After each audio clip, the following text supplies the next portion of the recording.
What's going on in Topeka is just outrageous. We always see them waiting. They come into session in January, and then January goes by, February goes by, March comes along. They still haven't passed anything significant. Then April comes along and May, and suddenly there's this mad rush to do all the business. I thought lawyers were procrastinators.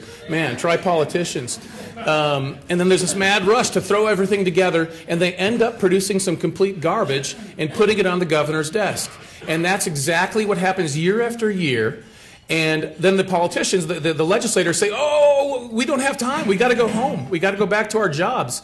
We can't do anything more. We got to leave. And so you have things like this outrageous $1.2 billion tax hike that the legislature foisted upon the people of Kansas. It is outrageous, and raising taxes has got to stop. Look, I'm not the first person to say this, but Kansas does not have a revenue problem. Kansas has a spending problem.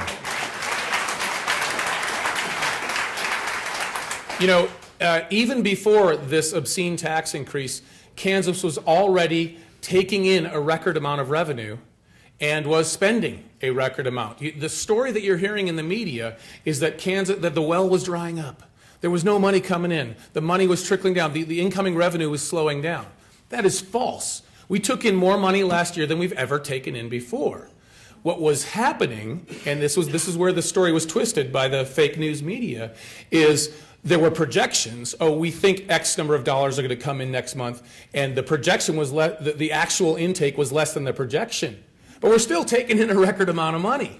And so the notion that the well was drying up and we had to raise taxes on the Kansas taxpayer is 100% false. But the biggest outrage is that it comes on the heels of that massive increase in our state sales taxes 2 years ago. Now, if you look at that where we stand compared to other states on sales taxes, we are now right up in the top, certainly the top 10. I can't remember I think we were like 9th or something like that. We're really high up there. Now, most of the other states that are up in that top tier of sales taxes, they're zero income tax states. They have a good excuse because there's zero income tax. That's not us, is it? So we have high sales taxes and now really high income taxes. It is outrageous, and it has got to stop, and we have to roll back that $1.2 billion increase as soon as possible.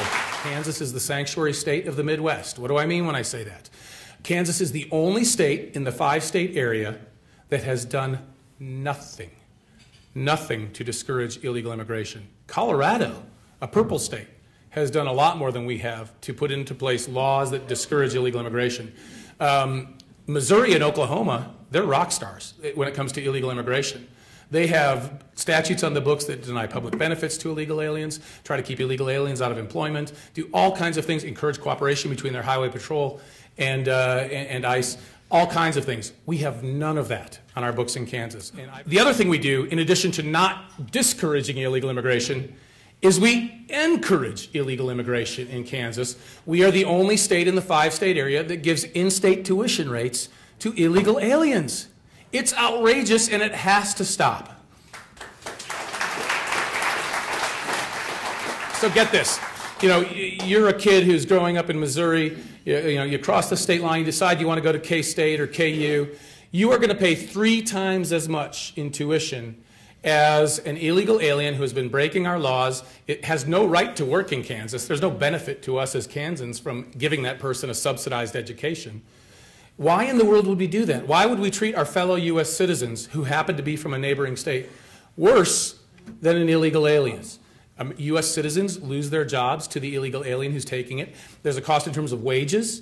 One of the main reasons that wages in the meatpacking industry are so pathetic right now is that illegal labor comes in willing to work for $8 an hour, willing to work for $7 an hour, and the jobs that used to be enough to sustain a family on are now paying half what they would otherwise because the illegal labor depresses the wages. There's a lot of research on this. An economist at Harvard named George Borjas has done a great deal of research on what happens to wages when illegal labor comes in. And so we need to be protecting Americans, protecting Kansans first. That is so important. So how bad is the problem? Well, guess how much money we spend each year in Kansas in government spending on public benefits for illegal aliens. Anyone heard the number? It's $424 million a year. That's net. That's after you take into account the $18 million, roughly, that we take in from illegal aliens in taxes, mostly sales taxes in Kansas. We still are $424 million in the hole. Well, think of it this way. So the $300 or so million budget hole that the legislators were trying to close, they raised taxes on you to close it rather than looking at a source of $424 million that we're losing. They could have addressed the problem of illegal immigration rather than just charging Kansans with that extra money. That alone would have closed the budget hole. Another statistic, 71% of illegal alien-headed households rely on some form of public welfare or benefits. 71%. As Milton Friedman, Nobel Prize economist, said so famously before he died, he said it's just obvious. You can't have open immigration and a welfare state. You can't have open immigration and a welfare state. Think about it. Because the open immigration swamps the welfare state. You can no longer afford to give out the benefits. And then it's a cyclical relationship because the welfare state attracts more illegal immigration when they realize that they can get the benefits. And that's the cycle we're in right now. So what would I do? First of all, we'd pass a law that says in Kansas, illegal aliens will no longer get public benefits, period.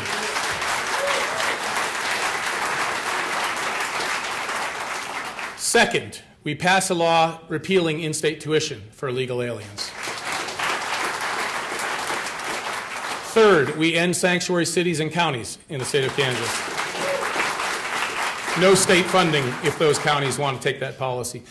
Fourth, we put in place E-Verify protections for U.S. workers to make sure that there are only U.S. foreign nationals or legal foreign nationals working in those jobs. And then fifth, we ensure that state and local police in Kansas cooperate fully with ICE to end the problem of illegal immigration.